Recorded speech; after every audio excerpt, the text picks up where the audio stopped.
நல்லா இல்ல சரியில்லை. ஓகேதான் ப்ரோ இருக்கு. ஓகேதான் இருக்கா? ஸ்லோவா தான் இருக்கு. 90s கிட்ஸ்க்கு okay. அந்த ஊருக்கு போறதுக்கு பயப்படுறியாரோ? இதெல்லாம் எவ்வளவு பிடிக்கும்னு எனக்கு தெரியும். வணக்கம் சின்ன சேல மக்கள். இனி நம்ம ராஜேஸ்வரி தியேட்டர் வந்திருக்கோம். மெய்யழகன் படத்தோட ரிவ்யூ எப்படி இருக்கு அப்படின்றத மக்கள்கிட்ட கேட்டு தெரிஞ்சுக்கலாம். மைக்கேல் ஜாக்சன் நல்லா இருக்குங்க. நல்லா என்ன சொல்லிருக்காங்க படத்துல? நல்லா இருக்கு. நல்லா இருக்கு. நல்லா இருக்கியா? நல்லா இருக்கு. நல்லா தானே இருக்கியா? முன்னாடி படத்துக்கு ப்ரமோஷன் பண்ணிருப்பாரு கார்த்தி உட்காந்து, அது நல்லா இருந்துச்சு. சீக்வன்ஸ்லி பாக்குறப்ப எமோஷனலா இருக்கு. எல்லாருக்கும் பிடிக்கும்.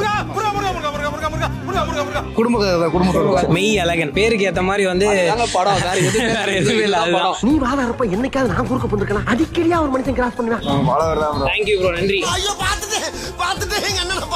ரெண்டு வாரத்தை பேசிட்டு போங்க. அதான் எனக்கு ரொம்ப பிடிச்சது. நீங்க படம் பாத்துருந்தீங்கன்னா கமெண்ட் செக்ஷன்ல எப்படி இருக்குன்னு சொல்லுங்க. நல்லா இருந்துச்சு. பழைய காலத்து சொந்த பந்தங்களை சேர்த்துற அளவுக்கு ஒரு படம். அப்படி உறவுகளோட என்ன எந்த அளவுக்கு நட்பா இருக்கணும், எந்த அளவுக்கு அண்டர்ஸ்டாண்டிங்கா இருக்கணும், எல்லாரும் ஒன்னா வாழணுங்கிறது ஒரு நிமிஷம் தான். தமிழ் உணர்வை பத்தி பேசுறது, ஜல்லிக்கட்டை பத்தி பேசுறது, மன்னர்களை பத்தி பேசுறது, இதெல்லாம் எனக்கு ரொம்ப பிடிச்சிருந்தது. உறவினர்களுக்கு வந்து எப்படி இம்பார்ட்டன்ஸ் கொடுக்கணும், ரொம்ப அருமையா இருந்தது. படத்தை கண்டிப்பா பாருங்க. இந்த மாதிரி இன்ட்ரெஸ்டிங்கான வீடியோஸ்க்கு நம்ம ஆத்தூர் 2.0 அண்ட் கள்ளக்குறிச்சி 2.0 ஃபாலோ பண்ணிக்கோங்க. இன்னொரு இன்ட்ரெஸ்டிங்கான வீடியோ நான் உங்களை சந்திக்கிறேன். பை.